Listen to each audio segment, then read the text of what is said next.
We had a great overnight passage. Always we go overnight. It's the best. You're waking up in a new location. And today we're gonna see Rhodes. It's very exciting because I've always been here in the summer. Let's see how it looks in winter.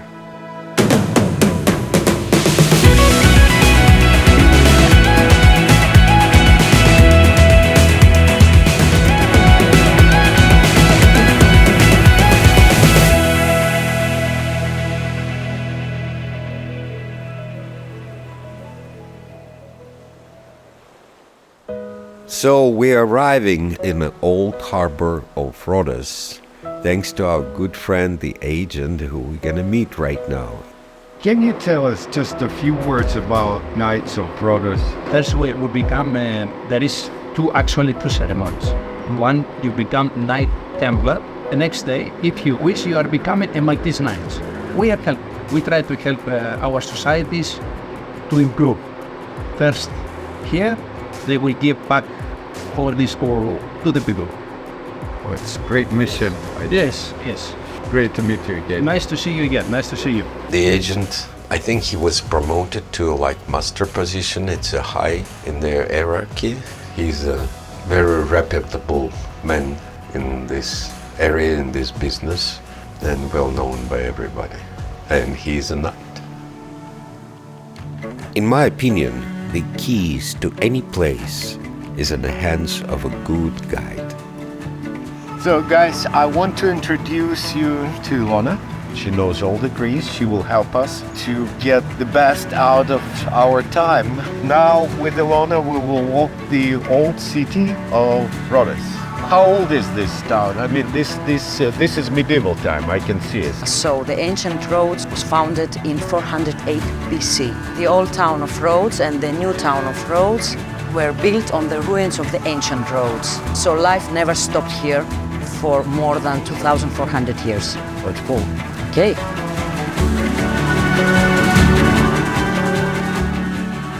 Still holding. How many earthquakes?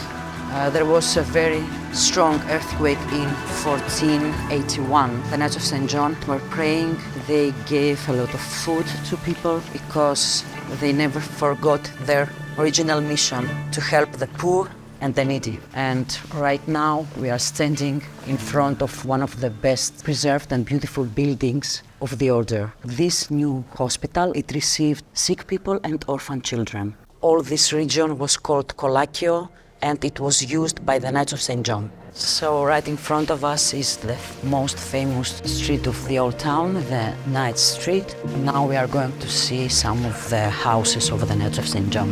On our right-hand side, we can see the Inn of Italy. The leader of the Italy had the title of the Admiral, so he was responsible for the fleet. Now we are getting close to the Inn of France. Take a look at this beautiful architecture. The Consulate of France is here now. The archaeologists say that this is a very nice example of high Rhodian craftsmanship. This is the Palace of Grand Master, the military and the administrative head of the order. Some archaeologists believe that here was a Byzantine citadel, and some other archaeologists believe that here was the lower Acropolis of ancient Rhodes, and probably the statue, the Colossus of Rhodes, one of the 7 wonders of the ancient world, was standing here. Not at the port which we entered. Yes. Because usually on all depictions of that time, it's staying there and the boats passing by between his legs. No, this is an imagination of the travelers of the medieval period. So, and Colossus was built in 12 years. Correct. And was standing like 60 years. Yes. And then was an earthquake. Yes, a huge earthquake. Then it was fallen down and... On the ground. And stayed on the ground for almost 800 years, smashed. So it was a great source of bronze and metal. Yes, so that's why the Arabs took the bronze in the 7th century. And from that moment and on, we lose the track of Colossus of Rhodes. So the Colossus of Rhodes, we don't know exactly the location, right? Exactly. We know the years, dimensions, More or less, yes. And- We don't know how his body looked like. We know it was approximately 33 meters high. It's like Statue of Liberty in New York. That's why they call the Statue of Liberty in New York the New Colossus. What is fascinating to me, that we own a medieval part, 500 years old, and it's still on top of something else. On the which ruins we're of the sitting ancient roads. On something else. So it's a layers. If you start to dig here, you will find a lot. Of course, actually underneath this road there is an ancient road. Here were the ancient Greeks, the ancient Romans, the Byzantines, the Knights of St. John, Ottoman Turks, the Italians, the Germans. 24 centuries Of history. history. Yes. Our walk with Ilona in Rhodes, it was the first time I felt the old town vibe. Many generations of people are living and dying there and praying there. So this energy stays with the place. When you're during the season, it's hard to feel because you feel energy of people surrounding you. But when you walk the streets alone, you start to feel it. And it's the best.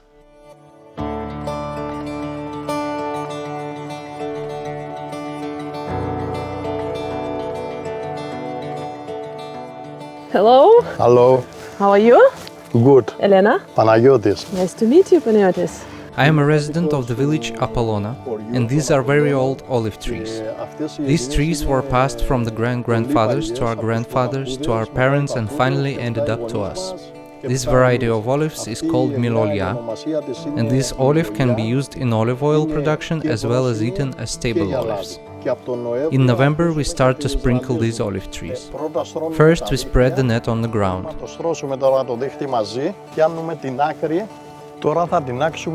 Now we're going to shake down the olives from the tree. We use these long sticks called pichias.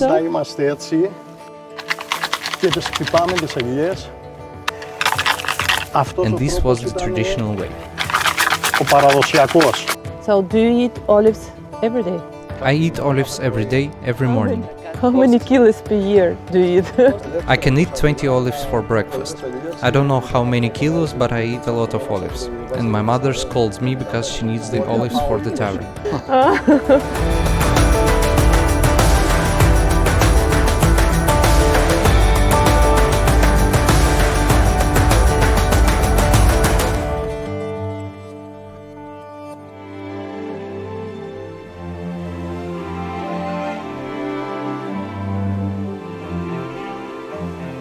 You know, it's always fascinating to me when two seas or two rivers, doesn't matter, two waters comes together. You can see clearly when you're crossing, you don't see like a straight line or something like this, but you see by the color of the water that you move from one sea to another. So it was unusual for me, and it's just a good energy there. I don't know why. It's just, again, it's nobody.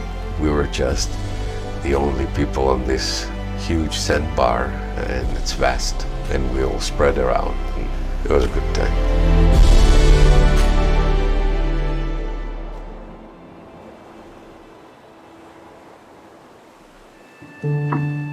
Now we are departing the ancient harbor of Rhodes to Lindos. It's one of the first three settlements. Let's go. But we spent about 15 minutes to enjoy the weather because it was so flat. I never seen it that flat in the summer. So, and here is December, and we're flat and warm and like no wind. And we just enjoy just drifting for a while. So we're in St. Paul Harbor. It's believed that St. Paul came here between 52 and 54 BC. We have no documents, but church recognized this as a fact. And it's great to be in the place where St. Paul came. Lindos is actually one of the oldest three settlements, which were established in 12th century BC. It's 3,200 years of history here. So we're gonna explore. In Lindos, it was a little bit uncomfortable because it's nothing works. Everything was closed and no people at all. Dead. We found only captain's house open. It's a bar and also it's the house.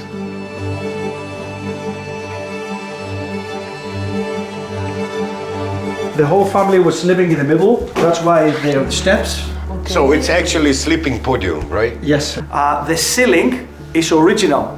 It's hand-painted up there, 400 years old. This house is going just to the girls because they were captains, they were fishermen, all about the sea. It's because of cement. It was dangerous. You know, the sea always dangerous. The lady has a house to grow up the children. That's why it's the tradition, and this happened on these islands. We call it Dodecanese Islands, which is like 12 islands, and they have the same culture. They give the house to the girl. That's why it belongs to my wife.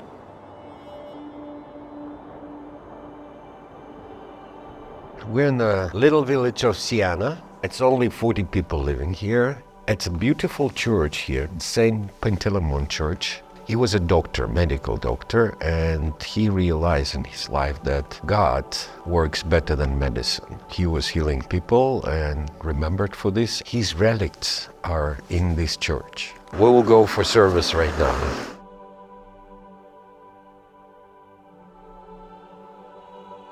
Hereta.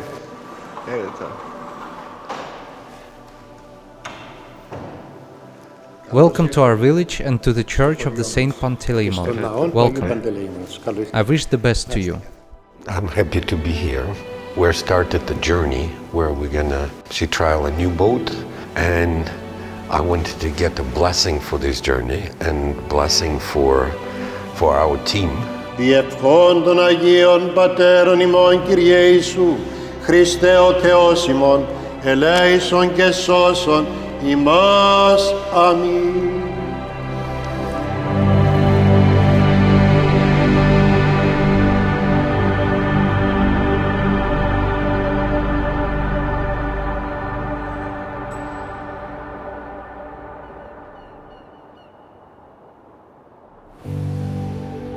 The cooking place was very warm people, and they were very kind to show us how to do a local food. I never did any of this, but it was easy. I think I didn't do any worse than the girls did.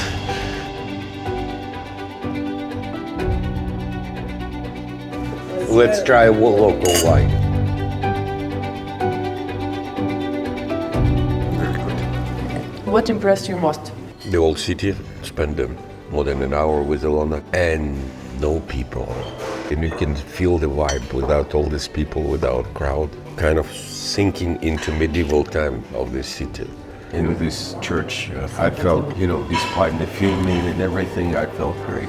This priest who we visited today, He had his military service on Simi and lived all his life in Rhodes, never been to Crete. here in the islands, they still live there. Everything happening right here. They don't have business on another island. They don't have business in another part of the world. We're enjoying the opposite. We're traveling all the time. And carried the house with us. I have some of my classmates in Magadan. And they have a hard time in a long vacation, like up to 1 month, they want to come back. They don't want to move anywhere. They don't want to be anywhere. And they never dream to leave their place. It's their environment. And for me, it's opposite. Opposite. I lived in different countries and I want to see more, and I don't want to sit in one place. If I sit in more than 2 weeks, I start to be anxious to go somewhere. desire for motion. I don't know, to be in motion. We're leaving Rhodes. It was a great experience. It's my first visit in the winter time, and I felt the vibe of the city. It's magnificent. It's centuries of history all around you, just for you. And now we're heading to Simi. It's a quick 3 hours journey, as always, at night, and we'll see you in the morning.